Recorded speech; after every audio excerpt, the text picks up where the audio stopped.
ગુરુ પૂર્ણિમાના પવિત્ર દિવસે ગુરુની ભારતીય સેનાના સૈનિકો માટે ગુરુ ભેટ. ભારતીય સીમાની રક્ષા કરતા સૈનિકો માટે આ વર્ષે વડોદરાથી 61,000 રાખડીઓ રક્ષાબંધનના પવિત્ર પર્વ પર સેનાના વિવિધ પોસ્ટ ઉપર પહોંચશે. ભારતીય સેનાના સૈનિકો માટે છેલ્લા 9 વર્ષથી અનોખી અને અવિરત રાખડીઓ મોકલવાની સેવા જાળવી રાખતા વડોદરાના શિક્ષક સંજય બચ્છાવ આ પરંપરાનું આ વર્ષે 10મું વર્ષ છે. 75 રાખડીઓ મોકલવાની શરૂઆત કરી હતી સૌ પ્રથમવાર અને આજે 10મા વર્ષે 61,000 રાખડીઓ સુધી પહોંચી છે. વડોદરાના શિક્ષક સંજય બચ્છાવની પૂર્વ છાત્રાઓ આ કાર્યમાં તેમનો સાથ આપે છે. આ તમામ 61,000 રાખડીઓ દેશ વિદેશથી તેમના પાસે આવી છે. ત્યારે નિર્ધારિત સમય પહેલા તે અનુસાર તમામ રાખડીઓ તેમના પૂર્વ વિદ્યાર્થીઓ દ્વારા પૂજન અર્ચન કરવામાં આવે છે અને ત્યારબાદ પેકિંગ કરીને અલગ અલગ સેનાના પોસ્ટ ઉપર તેને મોકલવાની તૈયારીઓ કરવામાં આવે છે.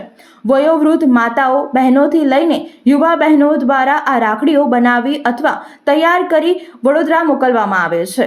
ભારતની સીમાની રક્ષા કરતા સેનાના સૈનિકોને રક્ષાબંધન જેવા પવિત્ર પર્વની ઉજવણી માટે રજાઓથી વંચિત રહેવું પડતું હોય છે.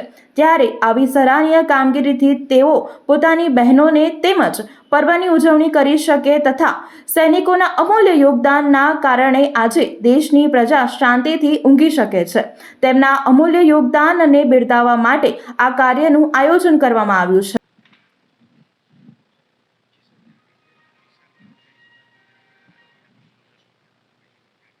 ये बिल्कुल खुशी की बात हमारे लिए है, सबके लिए है। ये तो मैंने मेरे छात्रों के लिए 2015 में ये प्रवृत्ति शुरू की थी।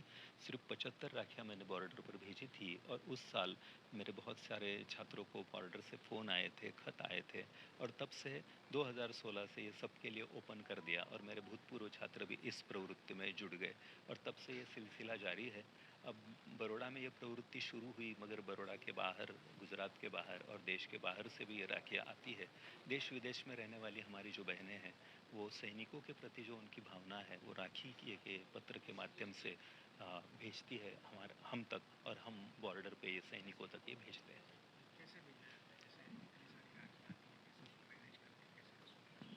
ये तो अलग अलग पोस्ट पर ये राखियाँ भेजी जाती है, अलग अलग बॉर्डर पे ये राखियाँ भेजी जाती है, चाहे वो भारत पाकिस्तान बॉर्डर हो, भारत चाइना बॉर्डर हो या राजस्थान साइड हो या आसाम तक, जहाँ जहाँ हमारे सैनिक हैं वहाँ तक ये राखियाँ जाती है। बिल्कुल सियाचिन की चोटी तक ये राखियाँ जाती है।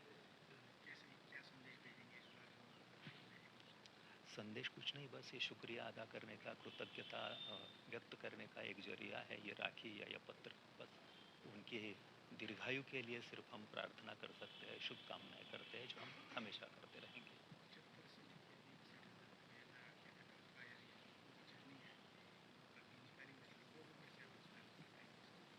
मैं लोगों को तो मैं इंस्पायर नहीं कर सकता, ऑन द कॉन्ट्ररी लोगों ने मुझे इंस्पायर किया है, क्योंकि मैंने तो ये सिर्फ एक क्लास के लिए 60 बच्चों के लिए प्रवृत्ति शुरू की थी, मगर लोग जुड़ते गए और कारवा बनता गया। संजय बच्चा। વડોદરાના સમાચાર જુઓ તથા આપણી ચેનલને સબસ્ક્રાઇબ કરો અથવા સંપર્ક કરો.